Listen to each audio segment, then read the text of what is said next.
It's the lens, it's the lens, it's the lens, gotta live diverse.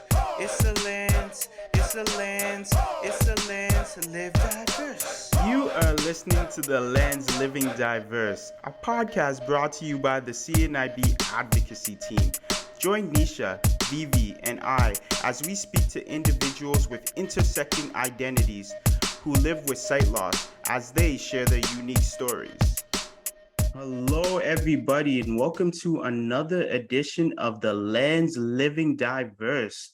So for today's episode, I'm going to be doing it solo. So I'm going to be your host, and we have a special edition. And I know, I always say every episode special, but this one has to do with looking at research with diversity. So I know a lot of listeners are like, oh, research.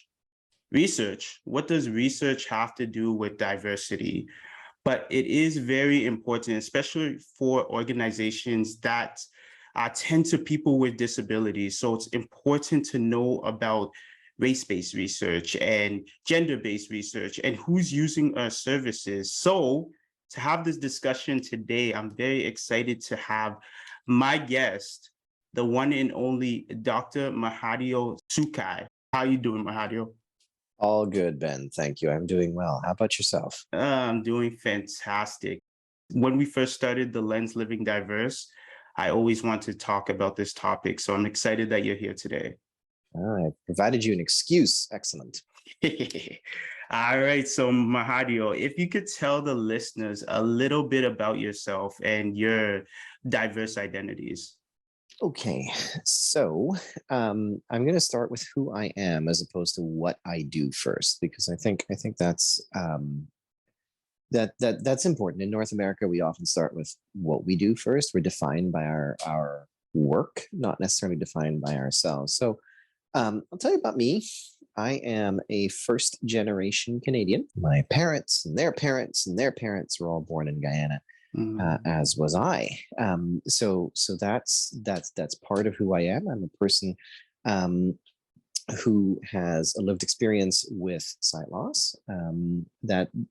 That's for me, because I was born blind. That's a bit of a characteristic. It's something that I've always lived with, something that I've always had to live with. I don't let it define me, but I do introduce myself with that characteristic, because I think it's important to make sure that that for the purposes of this conversation, everyone kind of understands sort of who I am and where I come from. I'm a science fiction fan because that's an important demographic, not one we often track.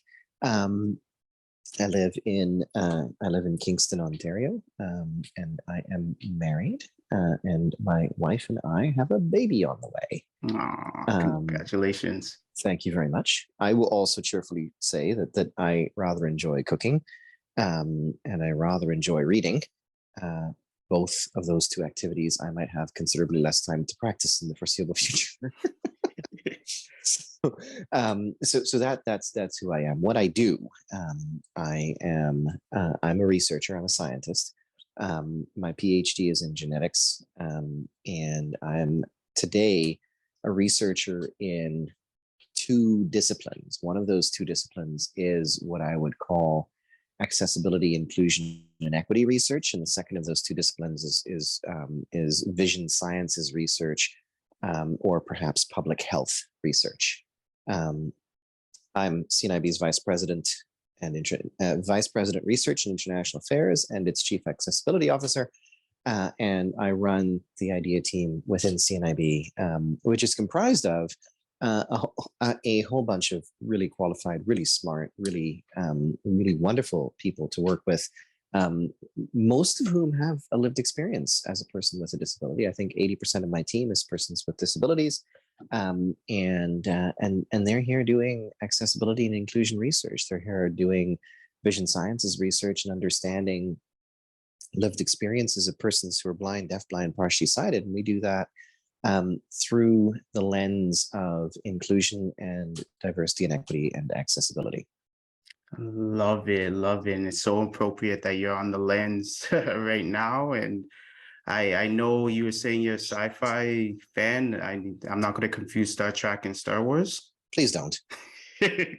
It'll be definitely a fight on this podcast for sure. So thank you so much for sharing all that information and your identities of being raised in Guyana and wanting to be a scientist. So that leads into my next question.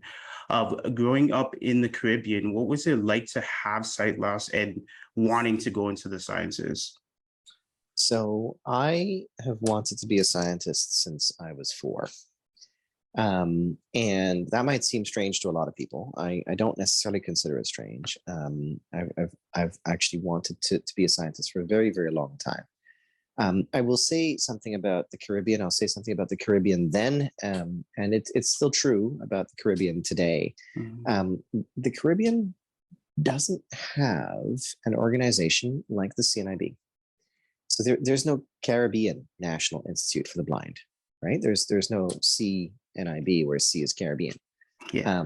And what that also meant was services for kids with sight loss in Guyana, in Jamaica, and Barbados. Those services were not necessarily there.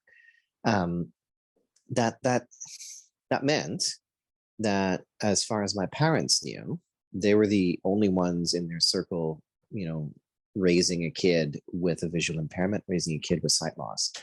They didn't have a support network. They didn't have a support network of friends or peers also raising kids with sight loss. They also didn't have a support network of service providers and professionals. Mhm. And it's that latter one, the support network of service providers and professionals, that I actually think is really important, because there's pros and cons to having one. And a major pro to having one is somebody else has professional experience and can help you when you don't really know what to do.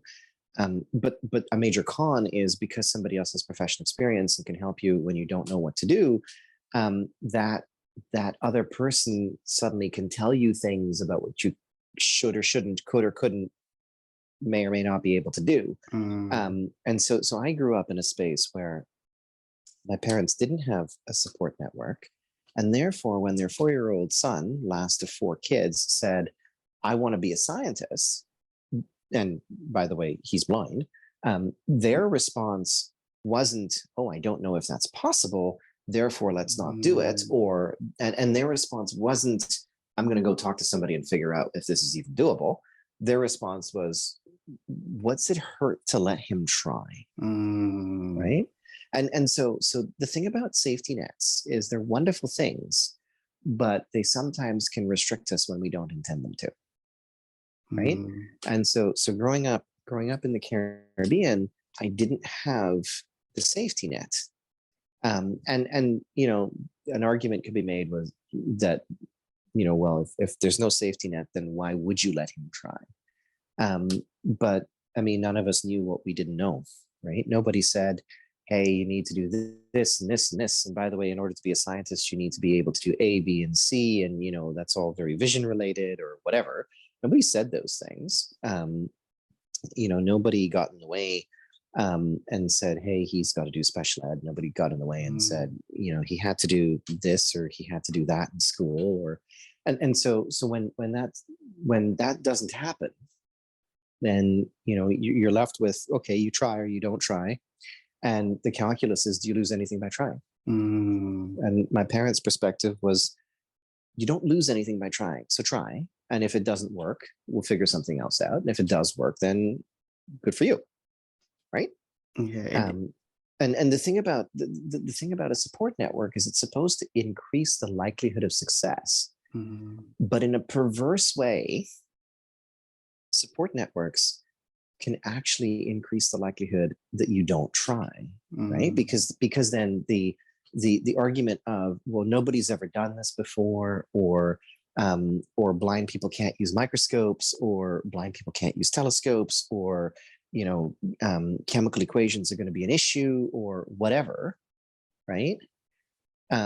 When someone presents that in the context of a support network, it becomes a very difficult thing to navigate, because somebody with experience, somebody with authority says X. And there's this thing called authority bias. We tend to believe people in positions of authority, right? And I say that to you as someone in a position of authority, and so I expect you to have authority bias. Believe me when I say that, right? Ex- But when there's no authority figure, there's no authority bias. If there's no authority bias, it means we're more likely to try things than we would have otherwise. Yeah, and it's very interesting what you're saying, because basically what you're saying, it was uncharted territory that you were getting into, where it Yeah. was no one before Yeah. you when it comes to the sciences, especially in the Caribbean, and the fact that it was almost like, okay, we're just going to shoot in the air, whatever works. Well, I mean, again, if you don't play the game, you'll never win it. Yeah. Right? If you don't take a chance, you'll never know if you're going to succeed. Right? And was it Michael Jordan who said you'll miss 100% of the shots that you never take? Mm-hmm. Right? Mm-hmm. And so the thing is that support networks are all about determining which shots to take to maximize success.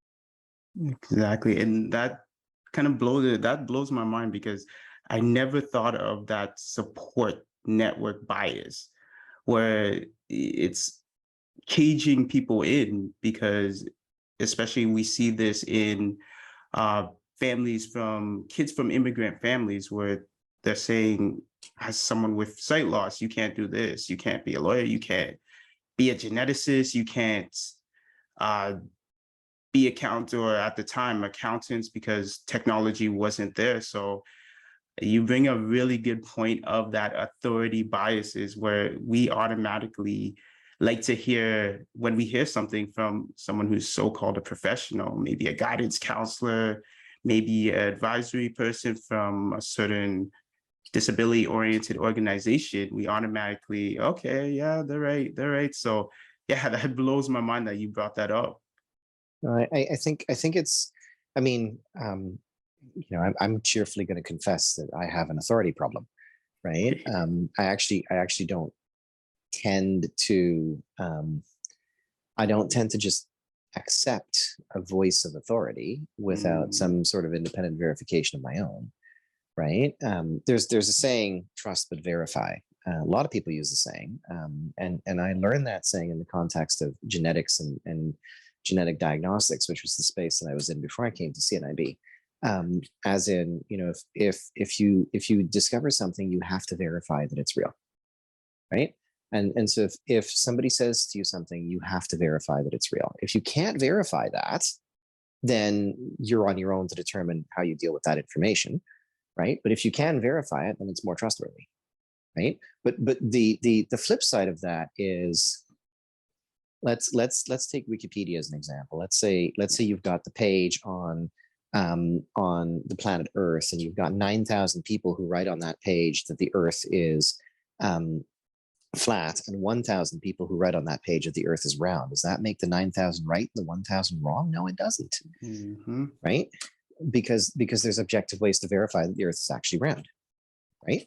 And so verification isn't just because two people say something, it must be true, right? Verification involves kind of your own kind of acid test of what it is you want to do and how it is you want to do it, and how that support system is interacting with you, and what kind of information they're providing you, and does it make sense? Does it hang together? Is it consistent? Is it coherent? Is it relevant to you, right? And so how we think about the support system, particularly as a first generation immigrant, right? That's meaningful. I recall my first interaction with CNIB was my parents and me and an intake person from CNIB from like the early 1990s. And this person was cheerfully having a conversation with my parents as if they were born and bred in North America and had been here for 6 generations. And it wasn't resonating with them, right? And so when at the end of it all, they said, well, so what would you like to do? My parents were like, well, he doesn't need a white cane because he can get around. We've got him, right? He doesn't need this. He doesn't need that. And all of, like, there was no ILS training. There was no O&M training. what my parents were attracted to was the technology, because they understood how that could help me in the classroom, right? But there was no attempt to actually try to meet a first-gen immigrant Indo-Caribbean family where they're at, right? And I mean, that was then, this is now, right? And we can have lots of argument that CNIB's got a different way of doing things now. But what struck me about then was that there was this sort of perspective that blind was blind and the rest of you didn't matter, which is not true, right? That's a logical fallacy.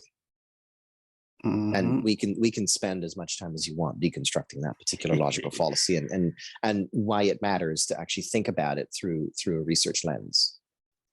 Exactly. And this even goes into my next question. And you brought up such a good point where it's just like, just that identity of blindness. That's all that matters. When I'm going to go visit a family, we're not going to see their culture. We're not going to see what that identity of the family, even the location of the family. We're just going to look at blindness as a whole. So that leads into my next question. When we do look at research-based or research based on other identities, why is it so important for organizations such as the CNIB and other organizations that deal with individuals with disability? I'm going to give you a naive example, okay? So we did a study 3 years ago looking at educational outcomes for kids aged 16 to 21 with sight loss. Yeah. Right. And before we did this study, the prevailing opinion was that the high school graduation rate of kids with sight loss was 65%.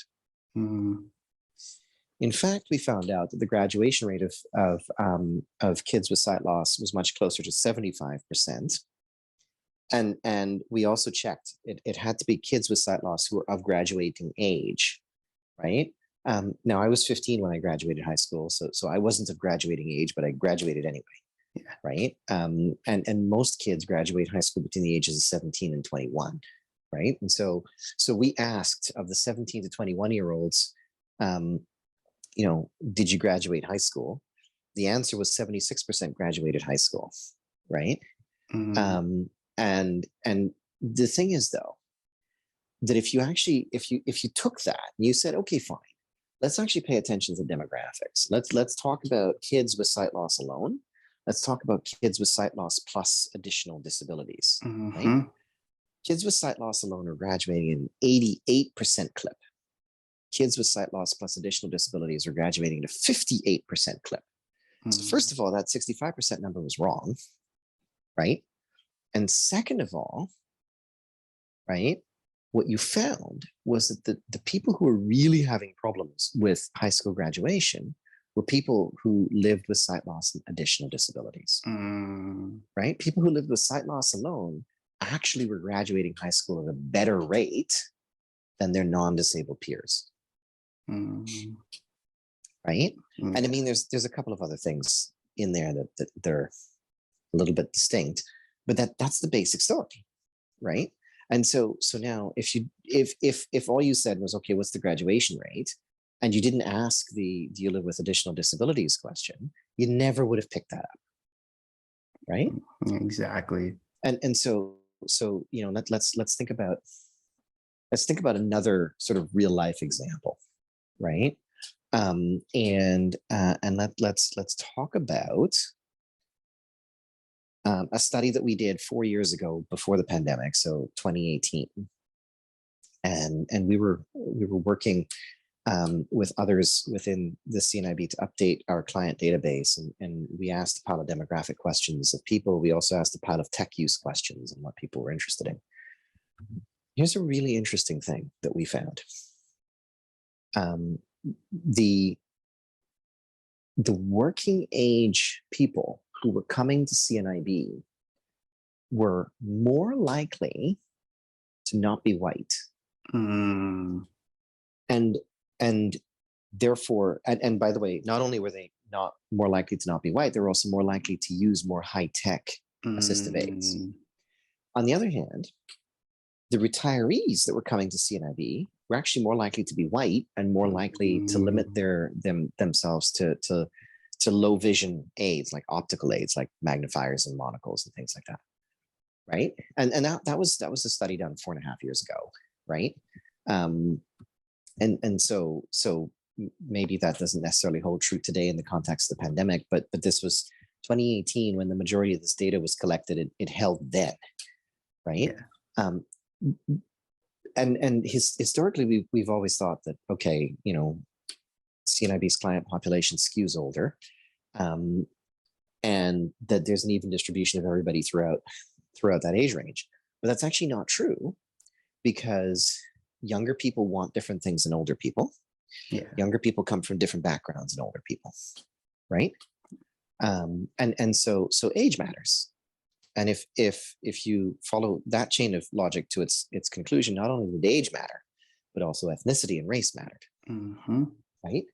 And so all of a sudden, we've identified from 2 different case studies a place where additional disabilities matter, a place where age matters, a place where ethnicity matters. And if we didn't ask those questions, we wouldn't be able to understand that. I come out of a space of personalized medicine, right? Yeah. And personalized medicine is a dirty word. Well, I mean, genetics in the context of the disability community is a dirty concept generally, because everyone mistakes it for eugenics, and don't get me started on that conversation. But so personalized medicine effectively is the right treatment for the right person at the right time, in the right dose, in the right way, right? Think about personalized anything in the context of the kinds of services that CNIB provides, or in the kinds of services that any disability services provider will provide, or in the kinds of services that anybody will provide in any context, right? It's the right service for the right person at the right time, in the right way, to the right degree. As a first-generation immigrant, South Asian, Indo-Caribbean, you know, person who lives in Kingston, person who's married, person who's expecting a kid, right? I'm going to have a very different set of needs, naively, intuitively, practically, than someone who is 75 years old, who just lost their sight, who's white, who's been here for 6 generations, who retired 10 years ago, who has a substantial nest egg, who lives in Halliburton.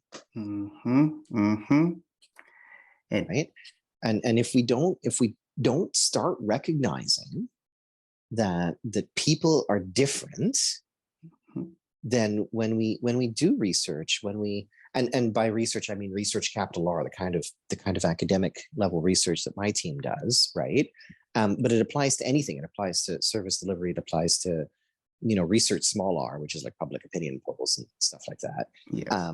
And so if we don't ask the question of who are we talking to, then we will not be able to understand what we're getting from those conversations, because who we're talking to matters. You know what? This is funny. That's a podcast. I wish people could see the big smile on my face, because this is definitely aspects that should be said. And me as a person, I was doing my MSW, I'm doing my MSW, and we had a research class. And this is the critical thinking that needs to be put out to these organizations and the agencies, because you hit the nail on the head when you were making mention that you are a person from the Caribbean, first generation Canadian, and that comparison to other clients where you're not just amalgamated into just one service, so catering services. So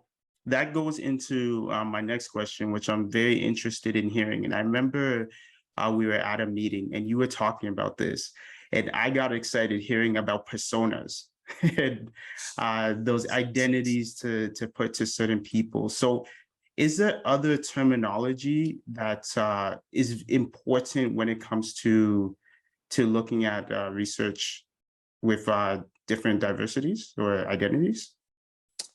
So I personas is a marketing term, Okay. And it's a useful term, right? Because it gives you a sense as to what the whole concept is, right? if you're taking on a persona, you're taking on somebody who's got a certain set of characteristics, who's got a certain set of lived experiences, a certain set of identities, and who's interested in certain things, right?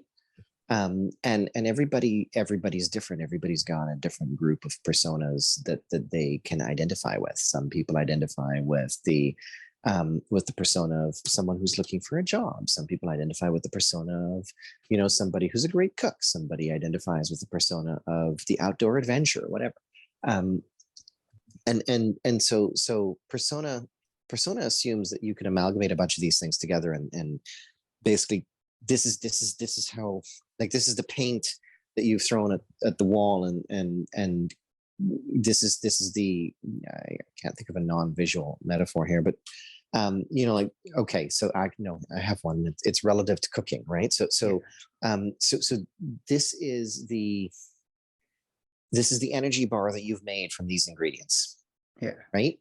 And with different ingredients, you have a different energy bar. Right. So a persona might be, here's your peanut butter crunch nut bar. Yeah. Right. Forgive me to all of those who have sensitivities to peanut butter and nuts. And then somebody else is the oat chocolate chip bar. Right. And so these are two very distinct energy bars, and they come from two very distinct sets of ingredients. Right. They taste different. You use them perhaps a little bit differently. Different people are going to eat some compared to others. And so that's all fine. Right. And from my perspective, it is critically important to recognize what we're doing. What we're interested in understanding are traits or characteristics of people, and how those traits or characteristics or even experiences actually impact the outcomes that those people have in their lives. Right.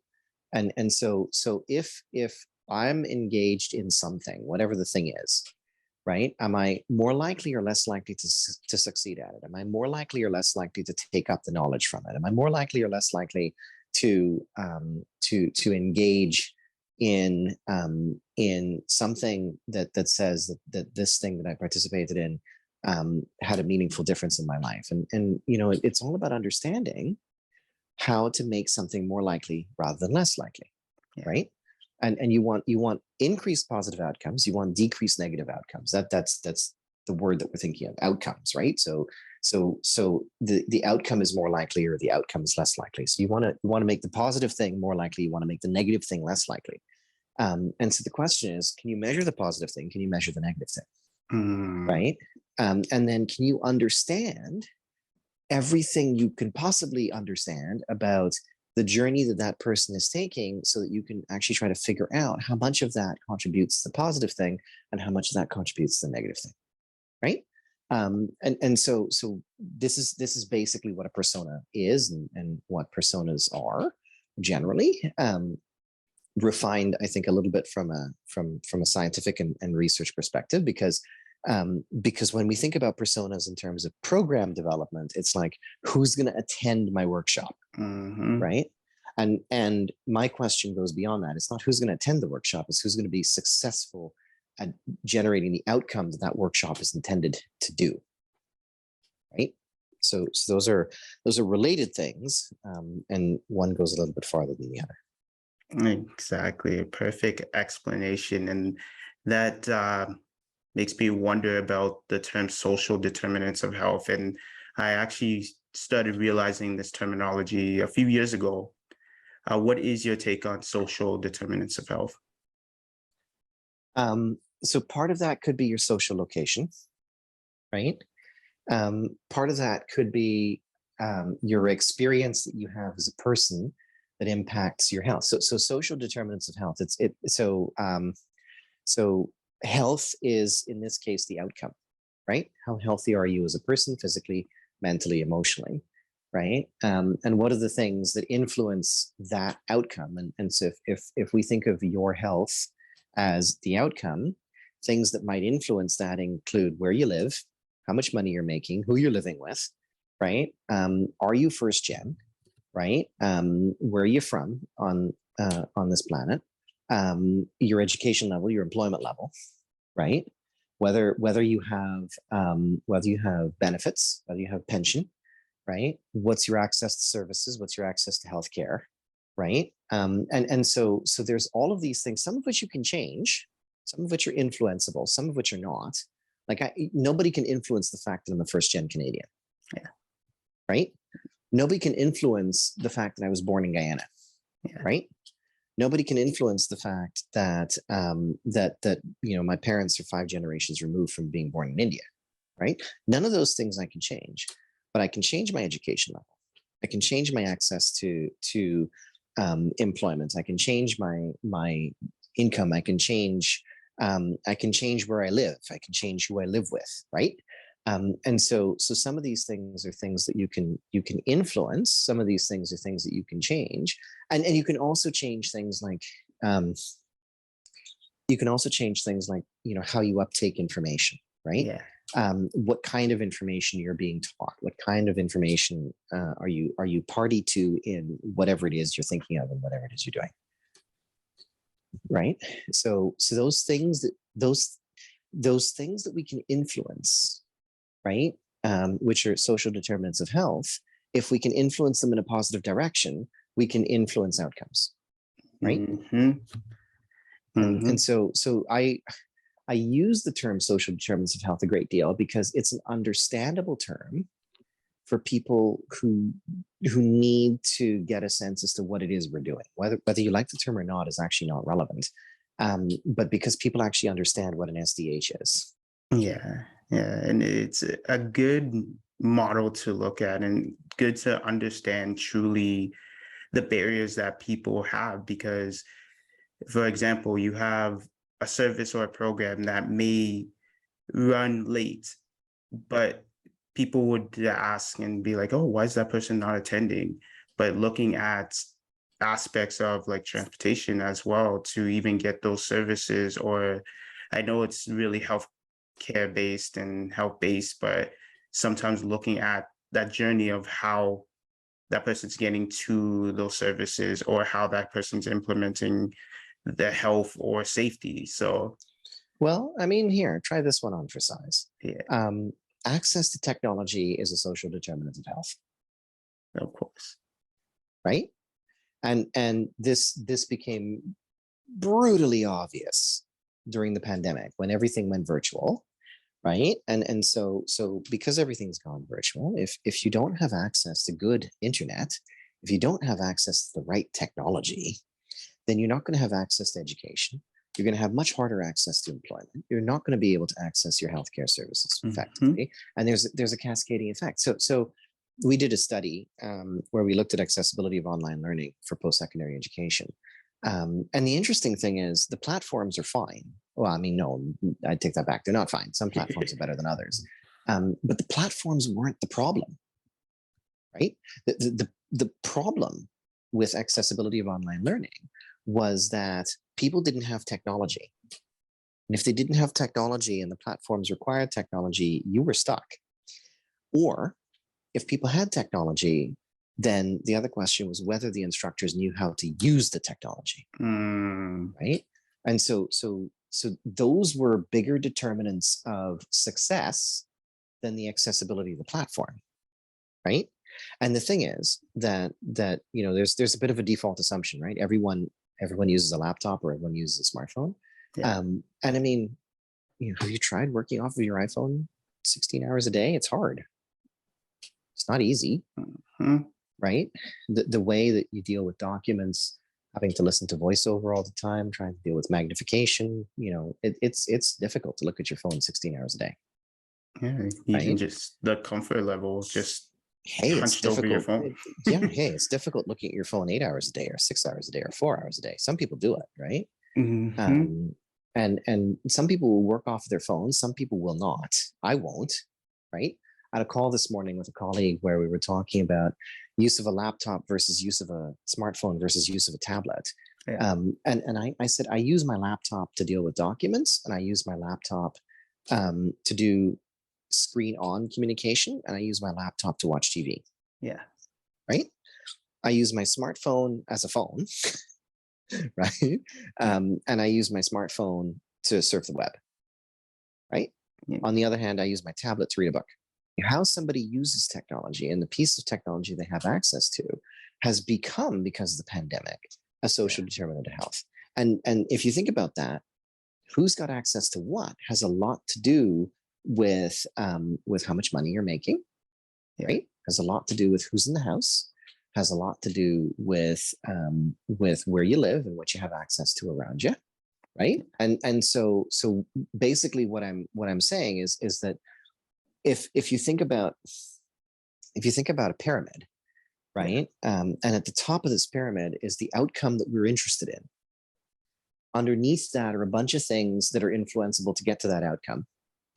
Underneath that are a bunch of things that are influenceable to get to the influencers that you influence to get to the outcome, right? And underneath that are things that you can't influence that dictate how you're responding to both sets of influencers, right?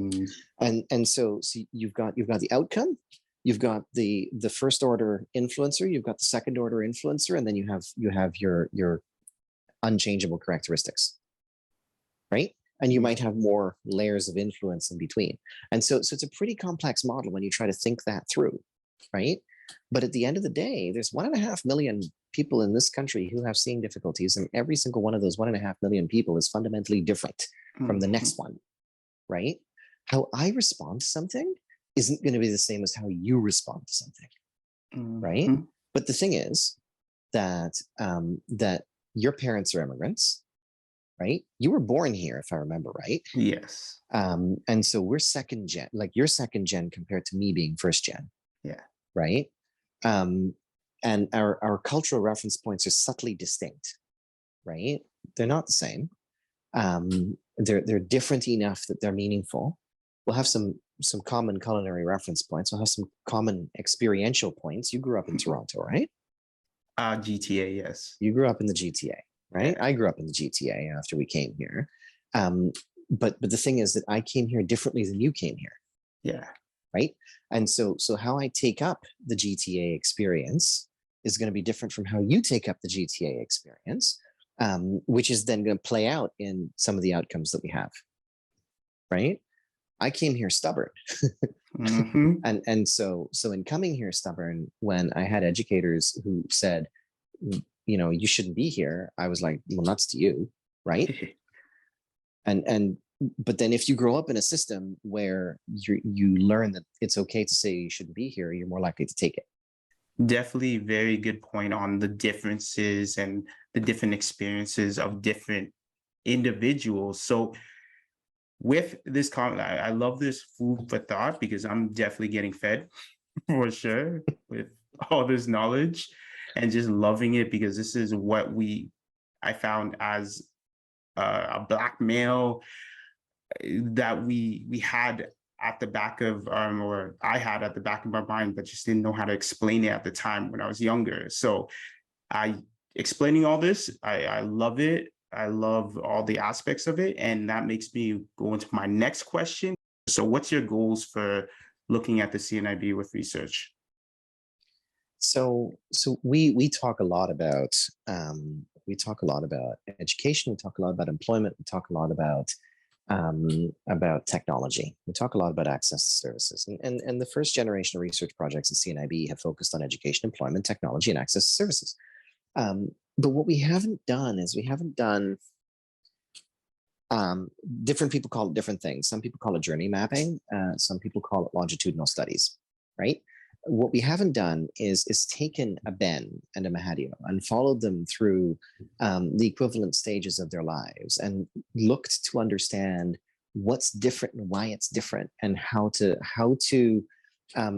bend the arc of Ben's life to give Ben the outcomes that Ben wants and deserves, while bending the arc of Mahadeo's life to give Mahadeo the outcomes that Mahadeo wants and deserves, right? And so those kinds of studies take decades, right? Those are not things that are done overnight. Those are things that are done where, let's say, for example, you're working with kids with sight loss. You start as early as you can get the kid. And your question is, how are they going to do when they finish high school, right? So you've got 15, 20 years to influence that kid until they finish high school. That's not a study that's done in 5 days. That's a study that's done in 15 times 360. Well, call it 20 times 365. So that's a study that's done in 7,300 days. Mm-hmm. Right?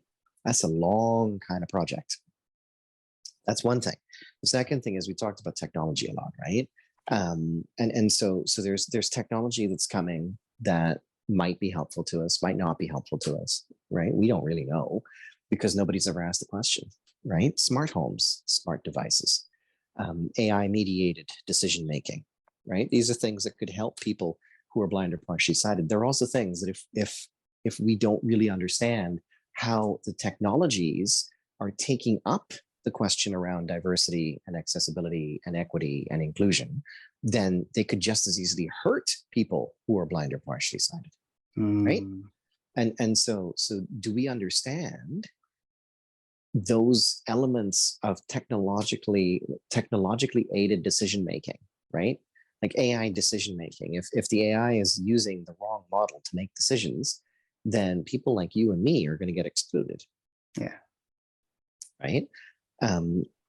But we don't pay attention to that as yet. We need to pay attention to those kinds of questions, right? There's lots of things that we need to be asking. One of my fundamental tenets is and I'm going to sound like my mother for a moment, who was a high school chemistry teacher. If you don't ask a question, you could probably fill in the blank here. You'll never know the answer, right? If you never ask, you'll never know, right? And so I will tell you that my goal is to find ways to ask questions that we haven't thought about. Yeah. Right? So that the day that somebody thinks about them, we've got answers, as opposed to having to wait another 5 years to get answers. Right? So I like the following model, and I'm going to share it with you. It's a bit of a grid, right? It's a 2x2 matrix. We either know something or we don't know something. We either recognize that we know it or we don't recognize that we know it, right? Yeah. And so that means there's four elements. There's things that we don't know that we don't know. There's things that we don't know that we know. There's things that we know that we don't know. And there's things that we know that we know. Right? The things that we know that things, right? We can call them out, right? That's conscious competence, right? The things that we don't know that we know, that's instinct. That's unconscious competence, right? So for example, breathing is unconscious competence, right? You do it long enough, riding a bike is unconscious competence, right? The things that we know that we don't know, that's our ignorance. Those are gaps in our knowledge. Those are things we want to learn. The things that we have the greatest problem with are the things that we don't know that we don't know, because those are voids, right? Those are unconscious incompetence. We have no conception that this thing is something that we ought to be paying attention to. And what's more, we have no conception that we have no conception, right? That's what this means. And so the whole conversation around paying attention to diversity and equity and inclusion and accessibility and research falls into that space of we don't know what we don't know, because most people don't think about it, because most people aren't researchers with lived experience, right? And as it turns out, I've got a team whose job it is to think about this stuff, right? And my job is to think about this stuff so that the organization can have benefit. Hence the idea team. Perfect title for sure. Perfect title. And we think so. Exactly. And this is, for the listeners, this is a lot to take in. This is so much information, and I bet everybody listening really appreciates it. Just even swinging back, and I know this question should have been asked at the beginning, and we've been talking, well, I guess you were going a lot into the theories and the different aspects of research. I kind of want to know a little bit about you and your journey on becoming a scientist, and how you cultivated all this thinking, how you cultivated all these theories and being a blind scientist, and the barriers in your journey to become a blind scientist. So let's swing it back. Let me hear a little bit about you and what those barriers were. I told you I wanted to do this since I was 4. Everyone has conceptions of people generally. Everyone has conceptions of people who are other or different, right? Yeah. We also have conceptions of science. We have conceptions of research. We have conceptions of cooking. We have conceptions of frankly everything, right? Human beings are notoriously first impressions creatures. We have first impressions about everything, and 90% of the time, those first impressions are wrong, right? And in fact, the thing about human intelligence is yes, you trust your instinct because your instinct knows what it's telling you, but your instinct is itself a bit of an organic AI. Well, I mean, it's an organic intelligence, so it's not AI at all. Your instinct is making a snap judgment in a short period of time based on available information, and based on what it thinks should happen, right? And most humans with that kind of thought process going on rely a lot on precedent and rely a lot on kind of instinct driving some of their decision making tools. And so when you find something that you're not accustomed to that isn't in your experience, you get crossed up, right? And so if you're not exposed to somebody with sight loss, you're not exposed to somebody from different intersecting social identities or different intersecting social locations, you really don't know what to do because you've not been exposed. And so all of your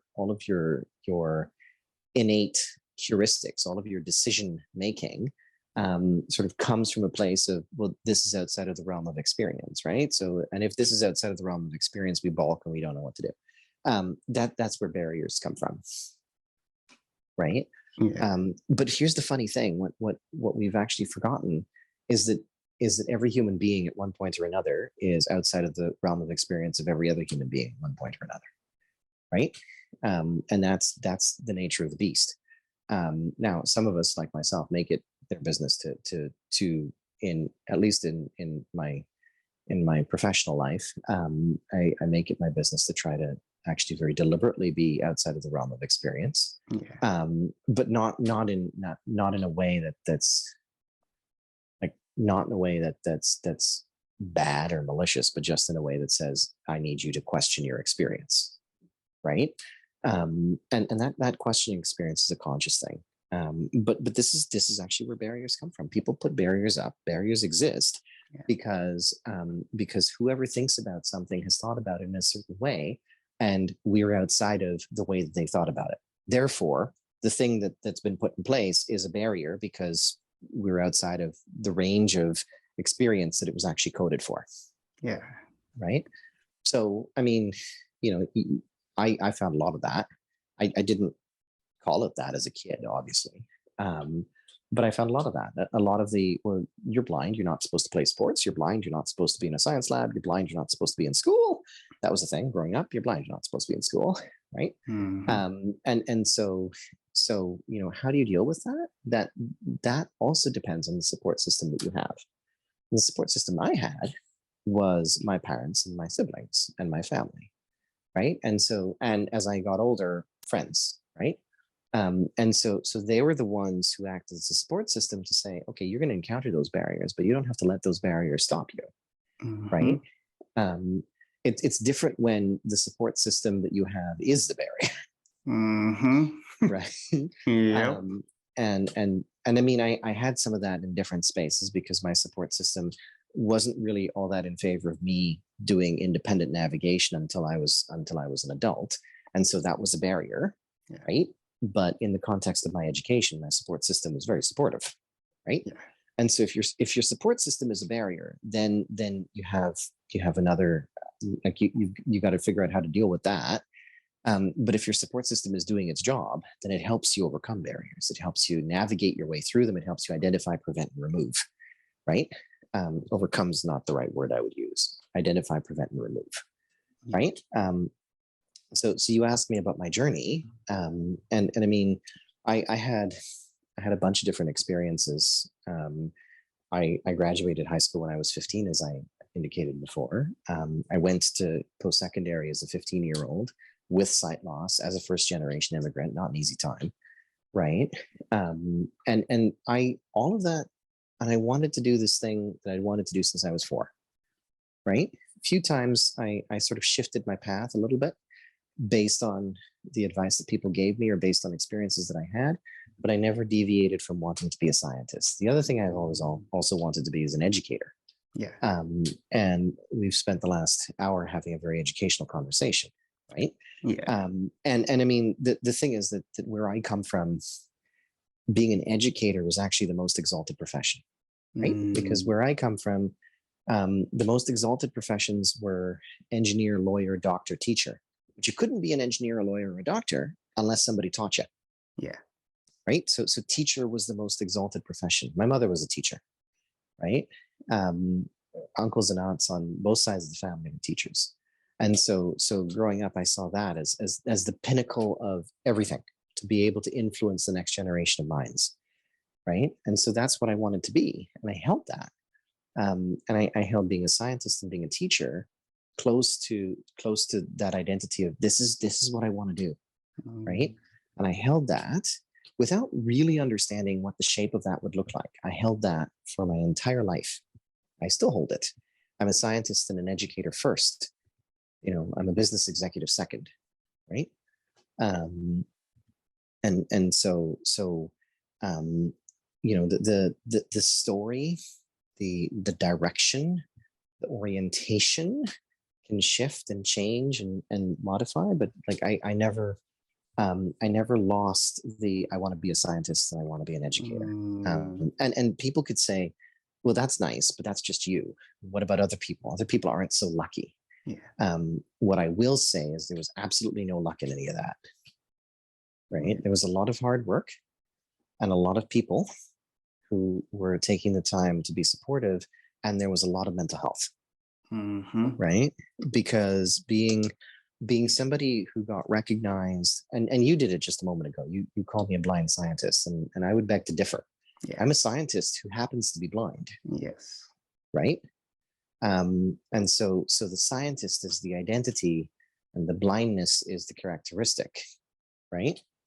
As opposed to the blind scientist, where the blind is the identity and the scientist is the characteristic, right? The emphasis matters to me. But it's funny because a lot of people thought that I went into science to be the blind scientist, to be the blind geneticist, right? You don't want to be the first blind anything. None of us wants to be the first blind anything. Or at least none of us should want to be the first blind anything, right? I've met a few people who have wanted to be the first blind something, and that's okay. That's your life choice, right? But then once you're that thing, what happens to you then? You've achieved that life goal. Then what? Right? And so I've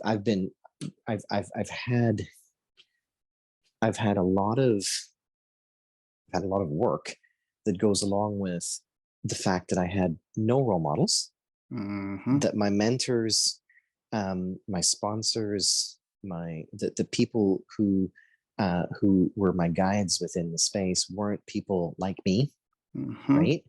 And there was a lot of mental health issues associated with going through that space effectively in isolation, right? That's not an easy journey, and I wouldn't wish that journey on anybody.